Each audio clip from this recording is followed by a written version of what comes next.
Hi, welcome to this edition of Digital Discoveries. We're in the middle of a conversation called the SAMR model, and I want to welcome everybody back. I hope you were able to see our first episode, which gave kind of an overview of what the SAMR model was. Today we're going to look at the S of the SAMR model, which is substitution. Remember from our previous episode, SAMRs, S stands for substitution, A augmentation, M modification, and R redefinition. And this is a way of looking at how teachers can integrate technology into a classroom. Sometimes we look at technology and we think, well, you know, what can we do with our technology? We've got all this equipment, what can we do with it? And so this model, the SAMR model, actually gives us a pretty good idea of how of the level of integration in technology. Now, most people, when they use technology, are at that S level, and that's perfectly acceptable. That's a good way to introduce students to our technology. What we want to do is move toward the R and the M, the modification, the redefinition. But today, we're going to talk just about substitution to give you kind of an idea of what substitution is.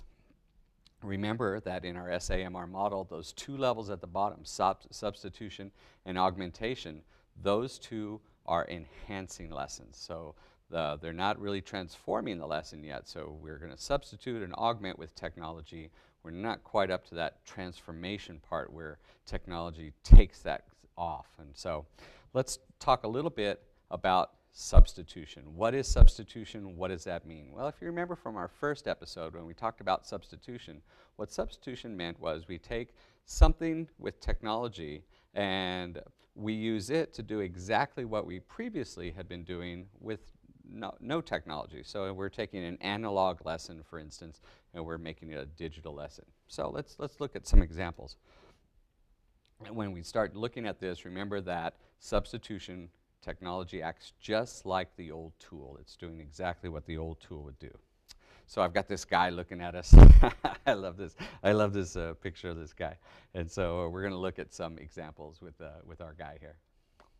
So I found, as I was walking around some of our campuses, I saw this particular lesson hanging on a wall. And when I looked at this lesson, I thought, well, what is this exactly? Well, I think this was a second grade, first or second grade, maybe third grade, and the student read a book called Diary of a Wimpy Kid.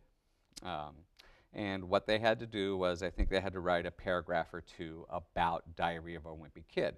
So you can see in this assignment what the kids did was, at the top they had to, I think, make their own book cover. So that's what the top part of it was. So they drew their own book cover. Down at the bottom, they had to write their assignment. Now, typically, what a student would do is, in this assignment, is that they would draw the top part, they'd draw that book cover, and then down at the bottom, they would write out their paragraph. They would actually write out with pen and paper, or pencil and paper, and they would post it to this. They'd turn that in. In this assignment, what the teacher had them do was, as you can see, instead of writing with pen and paper, what the teacher had them do was she had them type up the exact same thing that they would have written in pen and paper. So this is a really good example of the substitution model. They just did the exact same assignment, but they substituted using a word processor for handwriting it. So this is an example of the S in our SAMR model. This is a really good substitution. They didn't do anything different with this lesson. They didn't have the kids add anything to it that they normally wouldn't do. The teacher just had the student take what was the original assignment, write out a paragraph, and instead of writing it out, they typed it out. So that's a really good example where technology just acts like the old tool. Technology is just doing what we would have done in the past. That's substitution. So let's look at another one here. This is one that where students make a bubble map or a mind map. And in this case, what they did was they read the book Stella Luna. And so that's what's right there in the center. It's kind of hard to read, but they read the book Stella Luna, and I think what they had to do was they had to give some adjectives to describe Stella Luna. And if everybody remembers what Stella Luna was, it's a story about a bat. And so you can see back here on this that the Stellaluna, the student in each one of those bubbles would fill in kind of some description of what Stellaluna was. Well, she can see in the dark, she flies at night, she eats fruit, so that she has long wings. And so that's a pretty good analog lesson where the students are actually writing with pen or pencil. They're just filling in the blanks. So this is a bubble map. Okay, so that's the assignment. Everybody understands the assignment. This is the old way of doing it. This is the traditional way of doing it. And it's a fast way. That's one of the things that people like about pen and paper assignments, is that it's very fast to get going. You don't have to take kids to a computer or anything like that. But there's some advantages of doing it, even if you're just substituting. So I want to show you, here's an example of using a website called bubble.us to make the exact same item. So you can see that we haven't changed the assignment at all. We go to bubble.us and the students create their own mind map, and they just fill in. They start filling in the bubbles.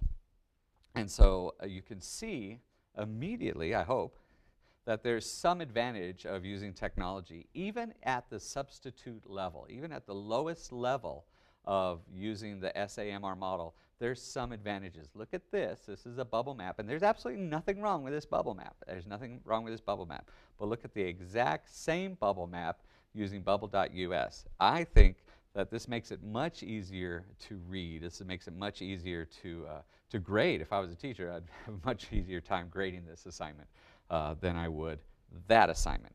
Exact same assignment, just done using technology. So this is another example of substitution. So you can see here, I put them side by side. You can see that substitution, the technology just acts like the old tool. We haven't done anything out of the way. We haven't added pictures. We haven't augmented it in any way. All we've done is we've done the exact same assignment. So remember, in the SAMR model, substitution is the lowest level of technology integration in a classroom. It's where you're just having the students do exactly the same assignment, but they're doing it using technology. So what I'd like to ask everyone that's watching these to give us a chance to take some of your lessons and turn them into an SAMR model. If you've got a lesson that you're not seeing how you can put technology into it, give us a holler. My email is tbholt@episd.org, and give us the assignment. Give us what the lesson is. Tell us what the assignment is, what you're asking the students to create, and let's see if we can take that and use the substitution, see if we can use the augmentation, modification, redefinition. What can we do with that lesson to put in the SAMR model? Okay, so that's substitution in our SAMR model. We're going to be in the upcoming episodes looking at augmentation, modification, and redefinition. I hope you enjoyed this episode of Digital Discoveries. We'll be seeing you next time when we take a look at augmentation. Thanks for joining me.